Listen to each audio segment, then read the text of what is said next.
चिड़िया अंडे देने वाली थी, लेकिन वो बहुत परेशान थी क्योंकि अंडों के होने की वजह से उसकी तबीयत कुछ ठीक नहीं थी और उससे अपने घोंसले की मरम्मत का काम नहीं हो पाया था। हर साल की तरह उन दिनों बरसात शुरू होने ही वाली थी और उस चिड़िया को बस यही चिंता थी कि अगर बरसात आ गई तो वो क्या करेगी, क्योंकि उसका घोंसला तो ज्यादा बरसात बर्दाश्त नहीं कर सकता था। वो ऐसे ही परेशान बैठी हुई थी तो वहाँ कालू कौवा आ जाता है। लक्ष्मी, ऐसे क्यों बैठी हुई हो? बाहर इतना अच्छा मौसम हो रहा है, चलो बाहर चलते हैं कहीं घूमने फिरने।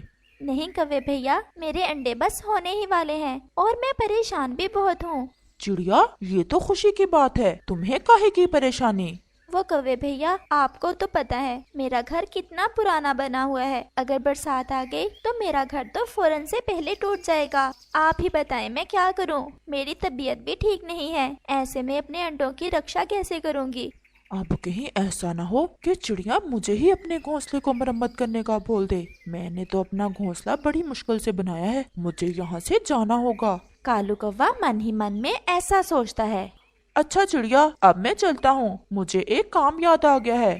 और कौवा वहाँ से चला जाता है और फिर रात हो जाती है और लक्ष्मी चिड़िया उसी परेशानी में सो जाती है। अगली सुबह होने के साथ ही आसमान पर गहरे बादल छा जाते हैं और साथ ही तेज बारिश शुरू हो जाती है। अगर अकेली बरसात होती तो शायद लक्ष्मी का घोंसला कुछ समय निकाल जाता, लेकिन बरसात के साथ बहुत तेज तूफान भी था, जिस कारण लक्ष्मी का घोंसला जोर जोर से हिलने लग जाता है। हाय भगवान, ये क्या हो गया? मेरा घर तो बहुत बुरी तरह हिल रहा है। इससे पहले कि मेरा घर गिर जाए मुझे यहाँ से निकलना होगा। मेरे दर्द भी बहुत हो रहा है, कहीं ऐसा ना हो कि मेरे अंडे हो जाएं और वो घर के साथ ही गिरकर टूट जाएं। और फिर लक्ष्मी चिड़िया अपने घर के गिरने से पहले ही बाहर निकल जाती है। अभी वो घर से बाहर निकली ही थी कि उसका घर भी गिर जाता है। बाहर बारिश भी बहुत जोरों से हो रही थी। लक्ष्मी चिड़िया के घर के पास ही कौवे का घर था। लक्ष्मी चिड़िया सीधे कौवे के घर की तरफ चली जाती है और जाकर कौवे के दरवाजे पर दस्तक देती है। कौवे भैया दरवाजा खोलें। हाँ लक्ष्मी, कहो क्या बात है? इतनी तेज बारिश में घर से कैसे निकल पड़ी? कौवे भैया, मैंने आपको अपने घर के बारे में बताया था ना, वो तेज बारिश और हवा की वजह से गिरकर टूट गया है। कौवे भैया, मेरे अंडे भी होने वाले हैं, आप प्लीज मुझे अपने घर में आने दें। चिड़िया की बात सुनकर कौवा मन ही मन में ऐसा सोचता है। अगर मैंने लक्ष्मी को इस समय अपने घर में आ लेने दिया और इसने मेरे घर पर ही अंडे दे दिए तो फिर तो ये अंडों से बच्चों के बाहर आने तक मेरे घर से हिलेगी नहीं। मुझे कोई बहाना बनाना होगा। चिड़िया, मैं तुम्हें घर में तो आने देता, लेकिन आज मेरे ससुराल वाले आए हुए हैं। सारे का सारा खानदान आ गया है एक साथ ही। मैंने बहुत मुश्किल से उन्हें संभाला हुआ है। तुम कैसे यहाँ रह सकती हो? तुम किसी और पक्षी के घर चले जाओ। और चिड़िया वहाँ से सीधी तोते के घर चली जाती है और तोते के दरवाजे पर दस्तक देती है। तोता दरवाजा खोल देता है। चिड़िया, तुम और इस समय? तोते भैया, मैं बहुत मुश्किल में हूँ, आप मेरी मदद करें। मेरे अंडे बस होने ही वाले हैं और मेरा घर भी टूट गया है, आप मुझे अपने घर में आने दें।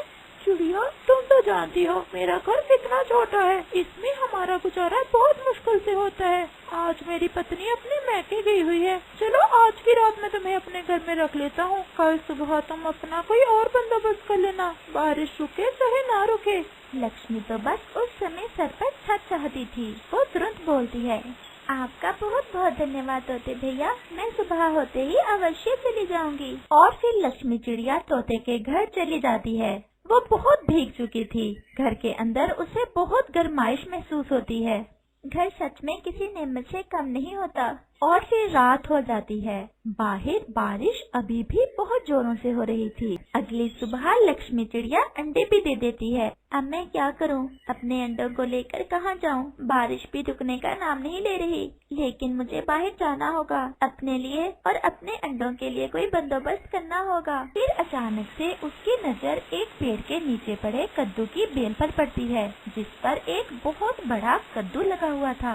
मैं क्यों ना इस कद्दू के अंदर सुराख करके इसे अंदर से खोखला कर लूं और इसे अपना घर बना लूं। इस इसमें मेरे अंडे सुरक्षित रहेंगे। और फिर लक्ष्मी चिड़िया ऐसा ही करती है। वो उस बड़े से कद्दू में सुराख करती है और उसके अंदर जाकर उस कद्दू को खोखला कर लेती है और फिर वो अपने अंडे लाकर उस कद्दू में बैठ जाती है। वो कद्दू तो उसके अंडों के लिए बहुत सुरक्षित घर बन गया था, लेकिन बारिश अभी भी हुई जा रही थी और हो भी बहुत ज्यादा रही थी। उस लगातार बारिश के कारण कालू कौवे का घर भी टूट जाता है।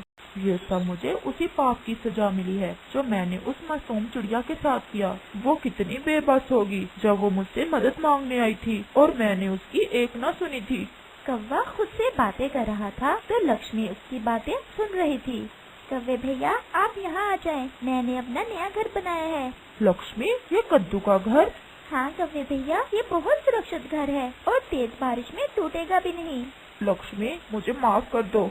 कौवे भैया, आपको माफी मांगने की कोई जरूरत नहीं है। जो होता है अच्छे के लिए ही होता है। और फिर कौवा शर्मिंदा होता हुआ लक्ष्मी के घर में चला जाता है। प्यारे दोस्तों, अगर आपको ये कहानी अच्छी लगी हो तो हमें कमेंट करके जरूर बताना और इसे अपने दोस्तों के साथ शेयर और चैनल को सब्सक्राइब भी जरूर